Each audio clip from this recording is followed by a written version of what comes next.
ಇಂದ ಇನ್ನೊಂದು ಸಂದೇಶ ಏನಂದ್ರೆ, ನೀವು ಸಮಾಜಕ್ಕೆ ಒಂದು ಮಾದರಿ ಕೂಡ ಆಗ್ಬೇಕಾಗುತ್ತೆ. ನಾನು ಯಾವಾಗಲೂ ಆಯ್ಕೆ ನೀಡ್ತೇನೆ, ಅವರು ಸಮಾಜಕ್ಕೆ ಮಾದರಿ. ನಮ್ಮ ಜನಜಾಗೃತಿ ಕಾರ್ಯಕ್ರಮ, ನಾವು ನೈತಿಕ ಮೌಲ್ಯಗಳನ್ನ ಎತ್ತಿ ಹಿಡಿತಕ್ಕಂಥ ವೇದಿಕೆ ಜನಜಾಗೃತಿ ವೇದಿಕೆ. ಈ ಮೌಲ್ಯ ಕಾರ್ಯಕ್ರಮಗಳನ್ನ, ಜೀವನದ ಮೌಲ್ಯಗಳನ್ನ ಅಳವಡಿಸ್ತಕ್ಕಂಥವರು ನಾಳೆ ಸಮಾಜದಲ್ಲಿ ಈ ಒಂದು ವೇದಿಕೆಯ ಮೂಲಕ ಮುಖ್ಯವಾಹಿನಿಯಲ್ಲಿ ಇರುವಾಗ ಜನರು ಅವರನ್ನ ನೂರಾರು ಸಾವಿರಾರು ಕಣ್ಣುಗಳು ನೋಡ್ತಕ್ಕಂಥದ್ದು, ಅಂತಹ ಒಂದು ವ್ಯಕ್ತಿತ್ವ ಇರ್ತಕ್ಕಂಥವ್ರನ್ನ ಮಾಡಿ. That is what quality, we are talking about quality. ಆ ಒಂದು ದೃಷ್ಟಿಕೋನದಲ್ಲೂ ಕೂಡ ನಿಮ್ಮನ್ನೆಲ್ಲರನ್ನು ಗುರುತಿಸಿದ್ದಾರೆ, ಆಯ್ಕೆ ಮಾಡ್ಕೊಂಡಿದ್ದಾರೆ. ಬಹಳ ಚೆನ್ನಾಗಿ ಇವತ್ತು ನಮಗೆ ಸಂತೋಷ ಆಗುತ್ತೆ. ಸುಮಾರು 91 ತಾಲೂಕುಗಳಲ್ಲಿ ರಾಜ್ಯಾದ್ಯಂತ ಇವತ್ತು ಈ ಕಾರ್ಯಕ್ರಮ ಅದ್ಭುತವಾಗಿ ಅನುಷ್ಠಾನ ಆಗಿದೆ. 91 ತಾಲೂಕುಗಳು ಇಡೀ ಕರ್ನಾಟಕ ರಾಜ್ಯದಲ್ಲಿ, ದೇಶದಲ್ಲಿ ಎಲ್ಲಿಯೂ ಕೂಡ ಇಂತಹ ವಿಪತ್ತು ನಿರ್ವಹಣಾ ಘಟಕಗಳು ಕಾರ್ಯನಿರ್ವಹಿಸ್ತಿಲ್ಲ. ಅನೇಕ ಬಾರಿ ನಾನು ಡೆಲ್ಲಿಯ ಮೀಟಿಂಗ್ಗಳಿಗೆ ಹೋಗಿದ್ದೇನೆ. ದೊಡ್ಡ ದೊಡ್ಡ ಕಂಪನಿಗಳು ಇಂತಹ ಕ್ವಿಕ್ ಡಿಸಾಸ್ಟರ್ ರೆಸ್ಪಾನ್ಸ್ ಫೋರ್ಸ್ ಅಂತ ಮಾಡ್ಕೊಂಡಿದ್ದಾರೆ. Reliance company, GAIL company, ONGC ಬಹಳ ದೊಡ್ಡ ಸಂಖ್ಯೆಯಲ್ಲಿದೆ. ಆದರೆ ಅಲ್ಲಿ ಹೇಗಿದೆ ಅಂದ್ರೆ, ಅವರ ಒಂದು ಡಿಸಾಸ್ಟರ್ ಮ್ಯಾನೇಜ್ಮೆಂಟ್ ದೊಡ್ಡ ಪೈಪ್ಲೈನ್ ಇರ್ತಾರೆ. ಆ ಪೈಪ್ಲೈನ್ ಸ್ಟ್ರಾಟಜಿಕ್ ಪೊಸಿಷನ್ ಅಲ್ಲಿ ಅವರು ಒಂದೊಂದು ಟೀಮ್ ಅನ್ನು ಇಟ್ಕೊಂಡಿರ್ತಾರೆ. ಹೇಳುವಾಗ ಅದು ಡಿಸಾಸ್ಟರ್ ರೆಸ್ಪಾನ್ಸ್ ಟೀಮ್ ಅಂತ ಹೇಳ್ತಾರೆ, ಸಮಾಜಕ್ಕೆ ನಾವು ಕೊಟ್ಟಿದ್ದೇವೆ ಅಂತ ಹೇಳ್ತಾರೆ. ಬಟ್ ಅವರ ಒಂದು ಕೆಲಸಗಳನ್ನ ನೋಡ್ಲಿಕ್ಕೆ ಮಾತ್ರ ಆ ಒಂದು ತಂಡಗಳು ನಿರ್ವಹಣೆ ಆಗುವುದನ್ನು ನಾನು ಗಮನಿಸ್ತೇನೆ. ರಿಲಯನ್ಸ್ ಜಿಯೋ ಪೆಟ್ರೋಲ್ನ ಒಂದು ಜಾಮ್ನಗರ ನೀವು ನೋಡಿದ್ರೆ ಬಹಳ ದೊಡ್ಡ ಯೂನಿಟ್ ಅದು. ಅಲ್ಲಿ ಯಾವಾಗ ಬೇಕಾದ್ರೆ ಅವಘಡ ಆಗುತ್ತೆ ಅಂತೇಳಿ ಆ ರೆಸ್ಪಾನ್ಸ್ ಟೀಮ್ ಇರುತ್ತೆ. ಬಟ್ ಹೊರಗಡೆ ಅವರು ಅದನ್ನು ಪ್ರೊಜೆಕ್ಟ್ ಮಾಡುವಾಗ ಅದನ್ನ ಒಂದು ಡಿಸಾಸ್ಟರ್ ಮ್ಯಾನೇಜ್ಮೆಂಟ್ ಟೀಮ್ ಅಂತ ತೋರಿಸ್ತಾರೆ. ಬಟ್ ಇವತ್ತು ಬಹಳ ದೊಡ್ಡ ವ್ಯಕ್ತಿಯಾಗಿ ನಾನು ರಾಜೇಂದ್ರ ಸಿಂಗ್ ಜಿ ಅವರು NDMA ಚೀಫ್, ಇಡೀ ನಿಮ್ಮ NDRF ಇಡೀ ದೇಶದ ಮುಖ್ಯಸ್ಥರು, ಅವರು ಡೈರೆಕ್ಟ್ ಅಮಿತ್ ಶಾ ಅವರಿಗೆ ರಿಪೋರ್ಟ್ ಆಗ್ತಾರೆ, ಅವರ ಅಂಡಲ್ಲಿ ಬರ್ತಾರೆ. ಅವ್ರನ್ನ 2 ಬಾರಿ ನನ್ನ ಆಫೀಸಲ್ಲಿ ಭೇಟಿಯಾಗಿದೆ. ಒಂದು ಸರಿ ನಮ್ಮ ಪೂಜ್ಯರ ಸಹೋದರ ಆಗಿರ್ತಕ್ಕಂಥ ಸುರೇಂದ್ರಣ್ಣ ಸರ್ ಕರ್ಕೊಂಡು 3 ಟೈಮ್ಸ್ ನಾನು ಭೇಟಿಯಾಗಿದ್ದೆ. ಬಹಳ ಅದ್ಭುತ ವ್ಯಕ್ತಿತ್ವದ ವ್ಯಕ್ತಿ ಅವರು. ಬಹಳ ನಮ್ಮ ಶೌರ್ಯ ಕಾರ್ಯಕ್ರಮದ ಬಗ್ಗೆ ತಿಳ್ಕೊಂಡಿದ್ದಾರೆ, ಬಹಳ ಪ್ರಶಂಸೆಯನ್ನು ವ್ಯಕ್ತಪಡಿಸಿದ್ದಾರೆ. ಆ ಮೀಟಿಂಗ್ ನಲ್ಲಿ ಅವರು ವ್ಯಕ್ತಪಡಿಸಿದ್ದಾರೆ, ಈ ಒಂದು ಸಂಸ್ಥೆ ಇವತ್ತು ಗ್ರಾಮಾಭಿವೃದ್ಧಿ ಯೋಜನೆ ಸಂಸ್ಥೆ ಈ ಶೌರ್ಯ ಕಾರ್ಯಕ್ರಮ ಸಂಪೂರ್ಣವಾಗಿ ಸಮಾಜಕ್ಕಾಗಿ ಮಾಡಿದೆ. ಇವತ್ತು ಪೂಜ್ಯ ಕಾವಂದರು ಇಷ್ಟು ದೊಡ್ಡ ಮೊತ್ತದ ಬಜೆಟ್ ಅನ್ನ ಕೊಟ್ಟಿರ್ತಕ್ಕಂಥದ್ದು, ಈ ರೀತಿಯ ನಮ್ಮ ಒಂದು ಡಿಪಾರ್ಟ್ಮೆಂಟ್ ನ ಇನ್ವಾಲ್ವ್ಮೆಂಟ್ಗಳು, ವ್ಯವಸ್ಥೆಯನ್ನ ಕೊಟ್ಟಿರ್ತಕ್ಕಂಥ ಸಂಪೂರ್ಣವಾಗಿ ಸಮಾಜಕ್ಕೆ.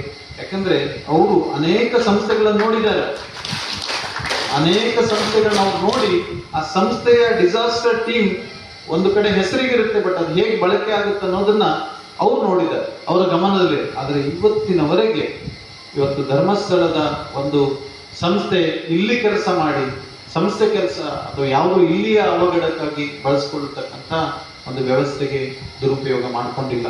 ಇವತ್ತು ಶೌರ್ಯವನ್ನ ನಿಜವಾಗ್ಲೂ ಸಮಾಜದ ಸೇವೆ, ಸಮಾಜದ ಸೇವೆ ನಾನಾ ಮುಖಗಳಿವೆ. ಸಮಾಜದಲ್ಲಿ ಆಪತ್ತು ಬಂದಾಗ ಸೇವೆ ಸಲ್ಲಿಸುವುದು ನಿಜವಾದ ನಿಮ್ಮ ಕರ್ತವ್ಯ. ಆದರೆ ನಿಮ್ಮ ಒಂದು ಕ್ರಿಯಾಶೀಲತ್ವ ಇರಲಿ ಅಂತೇಳಿ ಸಮಾಜ ಸೇವೆಯಲ್ಲಿ ಭಾಗವಹಿಸ್ತೇವೆ. ಸಮಾಜ ಸೇವೆಯಲ್ಲಿ ಭಾಗವಹಿಸುವುದು ಯಾವ ವ್ಯಾಪ್ತಿಯಲ್ಲಿ ಬೇಕಾದ್ರೆ ನೀವು ಭಾಗವಹಿಸಬಹುದು. ನೀವು ಸ್ವಚ್ಛತೆ ಮಾಡ್ಬೋದು, ಆರೋಗ್ಯ ಶಿಬಿರದಲ್ಲಿ ನೀವು ಬಳಸ್ಕೊಳ್ಬೋದು. ನೀವು ಸಾರ್ವಜನಿಕವಾಗಿ, ಅದು ದೇವಸ್ಥಾನದ ಬ್ರಹ್ಮಕಲಶೋತ್ಸವಕ್ಕೆ ಯಾವುದೇ ಕಾರ್ಯಕ್ರಮ, ಸಾರ್ವಜನಿಕವಾಗಿ ಇರುವ ಕಾರ್ಯಕ್ರಮ ನೀವು ಯಾವುದರಲ್ಲೂ ನಿಮ್ಮನ್ನು ತೊಡಗಿಸಿಕೊಂಡ್ರೆ ಅದು ಸಾರ್ವಜನಿಕ ಕಾರ್ಯಕ್ರಮ. ಅದರಲ್ಲಿ ಕ್ರಿಯಾಶೀಲತ್ವವನ್ನು ಉಳಿಸ್ಕೊಳ್ಳಿಕ್ಕೋಸ್ಕರ ಆ ಒಂದು ಕಾರ್ಯಕ್ರಮದಲ್ಲಿ ಭಾಗವಹಿಸ್ತಾರೆ. ಅದು ಕೂಡ ಒಂದು ಸಮಾಜ ಸೇವೆ. ನೀವು ಎಷ್ಟೋ ಸರಿ ನಾನು ನೋಡಿದ್ದೀನಿ, ಪಾರ್ಕಿಂಗ್ ವ್ಯವಸ್ಥೆಯನ್ನ ನೀವು ಮಾಡ್ತೇವೆ, ಅದು ಸಮಾಜ ಸೇವೆ, ಸಾರ್ವಜನಿಕ ಕಾರ್ಯಕ್ರಮ. ಯಾರ್ದೋ ಒಬ್ಬರ ಮನೆಯ ಮದುವೆ ಕಾರ್ಯಕ್ರಮಕ್ಕೆ ನೀವು ಹೋಗಲ್ಲ, ಯಾರ್ದೋ ಒಬ್ಬರ ಮನೆ ಮದುವೆ ಅಥವಾ ಬೇರೆ ಕೆಲಸಕ್ಕೆ ನಿಮ್ಮನ್ನು ಕಳಿಸೋದು ಇಲ್ಲ. ಖಂಡಿತ ವೈಯಕ್ತಿಕವಾಗಿ ಯಾವುದೇ ಸಾರ್ವಜನಿಕದಲ್ಲಿದೆ, ಸಾರ್ವಜನಿಕ ಸ್ಥಳಗಳಲ್ಲಿ, ಸಾರ್ವಜನಿಕ ವ್ಯವಸ್ಥೆಯಲ್ಲಿ ಇವತ್ತು ನಿಮ್ಮನ್ನು ನೀವು ತೊಡಗಿಸಿಕೊಳ್ತಕ್ಕಂಥದ್ದು ಖಂಡಿತವಾಗಿಯೂ ಒಂದು ಸಾರ್ವಜನಿಕ ಸೇವೆಯಲ್ಲಿ. ಆ ದೃಷ್ಟಿಕೋನದಲ್ಲೂ ಕೂಡ ನೀವು ಸೇವೆಗಳನ್ನ ಸಲ್ಲಿಸ್ತಾ ಇದ್ದೀರಿ. ಮುಖ್ಯ ಉದ್ದೇಶವಾಗಿರ್ತಕ್ಕಂಥ ವಿಪತ್ತಿನ ಯಾವುದೇ ಸಂದರ್ಭ ಬಂದರೂ ನೀವು ಅದನ್ನು ಬಿಡೋದಿಲ್ಲ. ನನಗೆ ಆಶ್ಚರ್ಯ ಆಗುತ್ತೆ, ನೀವು ನಿಮ್ಮ ಒಂದು ತತ್ಪರತೆಯನ್ನು ನೋಡಿದರೆ, ಇತ್ತೀಚಿನ ಕೆಲವು ಘಟನೆ ನೋಡಿದರೆ, ನಮ್ಮ ಒಂದು ಕಾಣೆ ಆದಾಗ ನಾನು ಮುಂಬೈನೋ ಡೆಲ್ಲಿಲಿದ್ದೆ ಬಹುಶಃ, ಫೋನ್ ಮಾಡಿ ಮಾತಾಡಿದ್ದೆ. ಕೂಡಲೇ ನಮ್ಮ ಅವಿನಾಶ್ ಬಿಡೆ ಇವರೆಲ್ಲ ಟೀಮ್ನವರು ರಾತ್ರಿ ಹಗಲು ಆ ಬಡವರ ಮನೆಯನ್ನು ಕಾಯ್ದಿದ್ರಿ. ಅದರ ನೆಕ್ಸ್ಟ್ ಡೇನೇ ಒಂದು ವಿದ್ಯಾರ್ಥಿ ಆಳದಲ್ಲಿ ಹೋಗಿ ಅದರ ಡೆಡ್ ಬಾಡಿ ಇದ್ದಾಗ ಅದನ್ನು ಧೈರ್ಯ ಮಾಡಿ ನಮ್ಮ ಬಿಡಿಯವರು ಅದನ್ನ ಹಾಕಿ ಸಲಕರಣೆ ಇಲ್ಲದೆ ಇದ್ರು ಕೂಡ ಅಂತ ಅಪಾಯದ ಒಂದು ವ್ಯವಸ್ಥೆಯನ್ನು ಮಾಡಿಕೊಂಡು ಹೋಗ್ತಕ್ಕಂಥದ್ದು ನೋಡಿದ್ರೆ ಎಷ್ಟು ಸೇವಾ ತತ್ಪರತೆಯನ್ನು ನೀವು ಹೊಂದಿದ್ರಿ. ಹಾಗಾಗಿ ಎಲ್ಲಿಯೂ ಕೂಡ ಶೌರ್ಯ ನೋ ಅಂತ ಇಲ್ಲಿವರೆಗೆ ಹೇಳಿಲ್ಲ. ಹೇಳಿದಿರಾ? ನೋ ಅಂತ ಹೇಳೋದಿಲ್ಲ. ಆದ್ರೆ ಪೂಜ್ಯರು ಹೇಳ್ತಾರೆ, ಅಮ್ಮನವರು ಹೇಳ್ತಾರೆ, ನಾನು ಅದನ್ನು ಹೇಳ್ತೇನೆ, ನಿಮ್ಮ ರಕ್ಷಣೆ ನಮ್ಮ ಪ್ರಧಾನ ಆದ್ಯತೆ, ನಿಮ್ಮ ಆದ್ಯತೆ ಕೂಡ ಆಗಿರ್ಬೇಕು. ಮೊದಲು ನೀವು ನಿಮ್ಮ ರಕ್ಷಣೆಯನ್ನು ಮಾಡ್ಕೊಳ್ಬೇಕು. ಅದರ ಬಗ್ಗೆ ಏನ್ ನಿಮ್ಗೆ ವ್ಯವಸ್ಥೆಗಳು ಬೇಕು ಅದರ ನಾನು ನಮ್ಮ ಇವರು ಏನದು ಸ್ಕೂಪ್ ಡೈವ್ ಮಾಡಿದಲ್ವ ನೀವು? ಸ್ಕೂಬಾ ಇಮಿಡಿಯೇಟ್ ನಾನು ವಿವೇಕವರಿಗೆ ಜಯವಂತಿ ಹೇಳಿದೆ, ಅದೊಂದು ನೀವು ಸಲಕರಣೆಯನ್ನು ತನ್ನಿ. ಏನಾಯ್ತು ಜಯವಂತ? ಅದು ಸ್ಕೂಬಾ ಕೊಟೇಶನ್ ಕೊಟ್ಟು ನಾನು ಹೇಳಿದ್ದೆ, ನಮ್ಮ ಇನ್ಯಾವರು ಅಂತ ಅಪಾಯದಲ್ಲಿ ಬೇಡ, ಮರುದಿನ ಫೋನ್ ಮಾಡಿ ಹೇಳಿದ್ದೇನೆ, ಕೂಡಲೇ ಅದನ್ನು ತರಿಸಿ ಕೊಟೇಶನ್ ತರಿಸಿ, ನಮ್ಗೆ ಒಂದು ಬೇಕು ಇಲ್ಲಿ ಸ್ಕೂಬಾ ಡೈವಿಂಗಿಗೆ ಬೇಕು. ಸೊ ಆ ರೀತಿಯ ಸಣ್ಣ ಅಪಾಯಗಳು ಇರಬಾರ್ದು, ಅದು ಪೂಜ್ಯರ ಆಶಯನೂ ಕೂಡ ಅದೇ.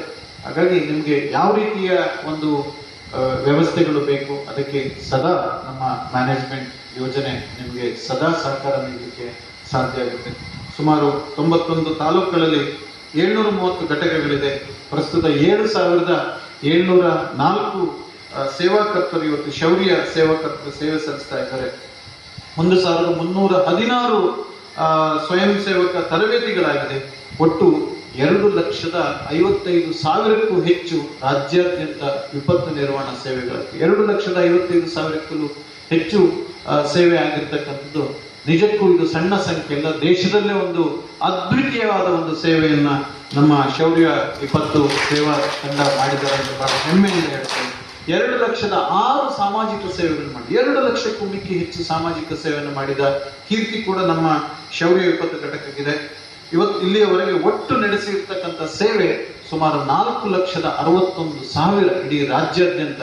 ಬಹುಶಃ ಇಂತಹ ಒಂದು ಅಪರೂಪವಾದ ಸೇವೆ ಬೇರೆ ಎಲ್ಲೂ ನಡೆಯಲಿಲ್ಲ ಅಂತ ನಾವು ಹೆಮ್ಮೆಯಿಂದ ಹೇಳ್ಕೊಳ್ಬೋದು. ಎಲ್ಲ ಅಭಿನಂದನೆಗಳನ್ನ ನಿಮಗೆ ಈ ಮೂಲಕ ಸಲ್ಲಿಸ್ತಾ ಇದ್ದೇವೆ. ಒಟ್ಟು 27,70,000 ಮಾನವ ಶ್ರಮಗಳ ಒಂದು ಅಂದಾಜು ಲೆಕ್ಕಾಚಾರ ಹಾಕಲಾಗಿದೆ. ಅಷ್ಟು ಸೇವೆಗಳನ್ನ ನೀವು ಮಾಡಿದ್ದೀರೆಂದು. ಸಾಮಾಜಿಕ ಸೇವಾ ಕಾರ್ಯಕ್ರಮಗಳಲ್ಲಿ 20,219 ಸ್ವಚ್ಛತಾ ಶ್ರಮದಾನಗಳು, ಗಿಡನಾಟಿ ಕಾರ್ಯಕ್ರಮ 2,048, 226 ಹೊಸ ಮನೆ ರಚನೆ, ನಮ್ಮ ವಾತ್ಸಲ್ಯ ಮನೆ ರಚನೆ ನೀವು ಬಹಳ ಅದ್ಭುತವಾಗಿ ಕೈ ಜೋಡಿಸ್ತಾ ಇದ್ದೀರಿ. 54 ಶೌಚಾಲಯದ ರಚನೆ ಬಡವರಿಗೆ, ದೇವಸ್ಥಾನಗಳ ರಿಪೇರಿ 593, ಬಸ್ ತಂಗುದಾಣಗಳ ರಚನೆ 681, 5,437 ರಸ್ತೆ ರಿಪೇರಿ, ಗ್ರಾಮೀಣ ರಸ್ತೆ, ಹಳ್ಳಿಯಲ್ಲಿರ್ತಕ್ಕಂಥ ಮಣ್ಣಿನ ರಸ್ತೆಗಳನ್ನ ರಿಪೇರಿ ಮಾಡಿದ್ರಿ. 4 ಬಾವಿಗಳನ್ನ ರಚಿಸಿದ್ರಿ. ಕುಡಿಯುವ ನೀರಿನ ಸ್ವಚ್ಛತೆ, ಬಾವಿ ಸ್ವಚ್ಛತೆ ಒಂದು 468 ಮಾಡಿದ್ರಿ. ಸುಮಾರು ಪ್ರಾಣಿ ಪಕ್ಷಿಗಳಿಗೆ 1,932 ಪ್ರಾಣಿ ಪಕ್ಷಿಗಳಿಗೆ ನೀರನ್ನ ಇರ್ತಕ್ಕಂಥ ನೋಡಿ, ಅದು ಕೂಡ ಬಹಳ ಅದ್ಭುತವಾದ ಕೆಲಸ. ಒಂದು ನೀರನ್ನ ಪಕ್ಷಿಗೆ ಇಟ್ಟರೆ ಕೂಡ ಅದು ಕೂಡ ಮಾದರಿಯ ಕೆಲಸವನ್ನು ನೀವು ಮಾಡಿದ್ರಿ. ಆರೋಗ್ಯ ಶಿಬಿರಗಳು ಸುಮಾರು 171 ಆರೋಗ್ಯ ಶಿಬಿರಗಳಲ್ಲಿ ಭಾಗವಹಿಸಿದ್ರಿ, ಅವರಿಗೆ ಸೇವೆಯನ್ನು ನೀಡಿದ್ರಿ. ಕೋವಿಡ್ ಲಸಿಕಾ ಸಹಕಾರ ಆ ಸಂದರ್ಭದಲ್ಲಿ ಬಹಳ ಅದ್ಭುತವಾದ ಸೇವೆ 618 ಆಗಿದೆ. ಕುಡಿಯುವ ನೀರಿನ ಪೂರೈಕೆ ಕೆಲವು ಬರ ಪ್ರದೇಶದಲ್ಲಿ ಸುಮಾರು 204 ಆಗಿದೆ. ಇಲಾಖೆಗಳಿಗೆ ಭೇಟಿ ನೀಡಿರ್ತಕ್ಕಂಥದ್ದು 1,731, ಮಧ್ಯವರ್ಜಿನ ಶಿಬಿರಕ್ಕೆ ಸಹಕಾರ ನೀಡತಕ್ಕಂಥದ್ದು ಸುಮಾರು 1,485. ನೋಡಿ, ಅವರ ಬದುಕಲ್ಲಿ ನಿಮ್ಮ ಒಂದು ಸೇವೆ ಬಹಳ.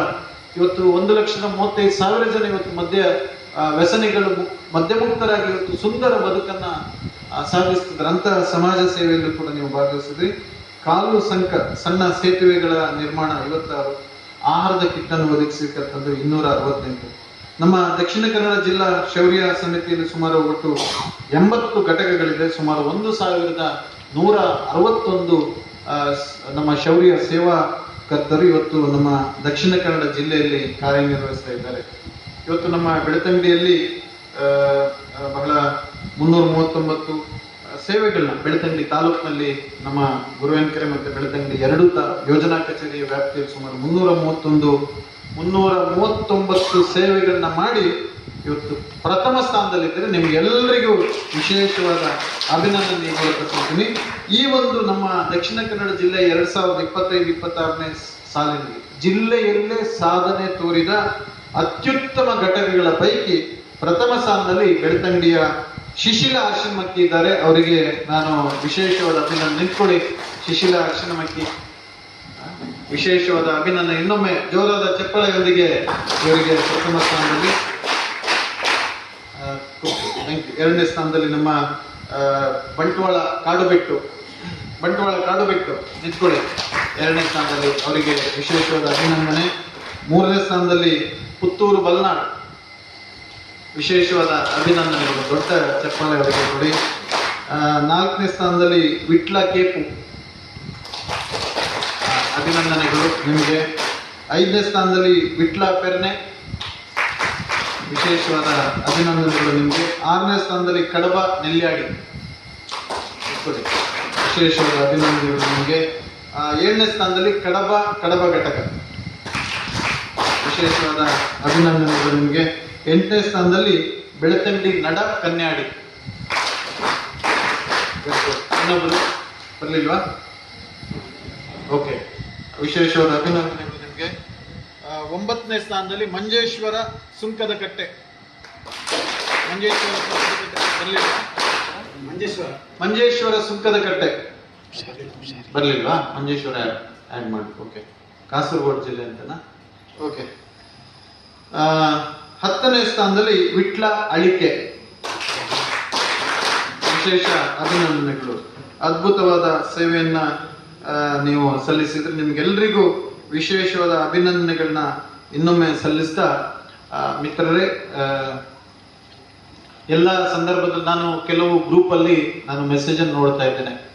ಎಲ್ಲ ಸಂದರ್ಭದಲ್ಲೂ ನನಗೆ ಪ್ರತಿಸ್ಪಂದನೆ ನಿಮಗೆ ನೀಡ್ಲಿಕ್ಕಾಗಲ್ಲ, ಆದ್ರೆ ಅದ್ಭುತ ಕೆಲಸ ಮಾಡ್ಬೇಕು. ನಾನು ಕೆಲವರು ನನಗೆ ನಮ್ಮ ಇಲಾಖೆ ಬೇರೆ ಬೇರೆ, ಯಾಕಂದ್ರೆ ಒಂದು ಕಡೆ ಇಲಾಖೆಗಳಿಗೆ, ಒಂದು ಕಡೆ ಬ್ಯಾಂಕು, ಒಂದು ಕಡೆ ಅನೇಕ ಕಂಪನಿಗಳು, ಇನ್ನೊಂದು ಕಡೆ ಮಿನಿಸ್ಟ್ರಿಗಳು, ಮತ್ತೊಂದು ನಮ್ಮ ಇಡೀ ಕಾರ್ಯಕರ್ತರ ಪಡೆ, ಅದೆಲ್ಲ ನಿಮ್ಗೆ ಗೊತ್ತಿದೆ. ಕೆಲವೊಂದು ನನಗೆ ರೆಸ್ಪಾನ್ಸ್ ಮಾಡ್ಲಿಕ್ಕೆ ಆಗೋದಿಲ್ಲ ಅವರಿಗೆ. ಆಗ ಅವರು, ಸರ್ ನಾನು ಕಳಿಸಿದ್ದೆ ರೆಸ್ಪಾನ್ಸ್ ಮಾಡಲಿಲ್ಲ ಅಂತ ಹೇಳಿದಾಗ ನಾನು ಹೇಳ್ತೇನೆ, ನಿಮ್ಮಲ್ಲಿ ಎಷ್ಟು ಕಾಂಟ್ಯಾಕ್ಟ್ ನಂಬರ್ ಇದೆಯಾ ಅಷ್ಟು ನನ್ನಲ್ಲಿ ಗ್ರೂಪ್ ಇದೆ, ವಾಟ್ಸಪ್ ಗ್ರೂಪ್ ಅಷ್ಟಿದೆ. ಯಾವುದನ್ನು ನೋಡುದು. ಯಾಕೆ ಇದನ್ನು ಹೇಳ್ತೇನೆ ಅಂದ್ರೆ, ಕೆಲವೊಮ್ಮೆ ನನಗೆ ಸ್ಪಂದನೆ ಮಾಡ್ಲಿಕ್ಕೆ ಆಗೋದಿಲ್ಲ. ಪಾಪ ನೀವು ಒಳ್ಳೊಳ್ಳೆ ಮೆಸೇಜ್ ಕಳಿಸಿರ್ತೀರಿ, ಇದೆಲ್ಲ ಮಾಡಿದ್ರಿ, ಆದ್ರೆ ಬಹಳ ಸಂತೋಷ ಪಡ್ತೇವೆ. ವಿಶೇಷವಾದದನ್ನ ಪೂಜ್ಯರ ಗಮನಕ್ಕೆ ಅದನ್ನು ಸಲ್ಲಿಸ್ತೇನಂತ ಈ ಸಂದರ್ಭದಲ್ಲಿ ಹೇಳ್ಕೊಳ್ತಾ, ಯಾವುದೇ ನಿಮಗೆ ಅಗತ್ಯತೆಗಳಿದ್ರೆ ಖಂಡಿತ ಜೀವನ್ ನಬ್ಬ ಅಥವಾ ವಿವೇಕ್ ಅವ್ರಿಗೆ ಹೇಳ್ಕೊಳ್ಳಿ. ನಾವು ಅದ್ರ ಬಗ್ಗೆ ಸ್ಪಂದನಾಶೀಲರಾಗಿರ್ತೇವೆ. ಎಷ್ಟವರೆಗಂದ್ರೆ ನಿಮ್ಗೆ ಗೊತ್ತಿಲ್ಲ, ನನಗೆ ಎಲ್ಲೆಲ್ಲಿ ಯಾವುದೋ ವೇದಿಕೆಯಲ್ಲಿ ನಾವು ದೊಡ್ಡ ಮೀಟಿಂಗ್ ಅಲ್ಲಿ ಇರ್ತೇವೆ.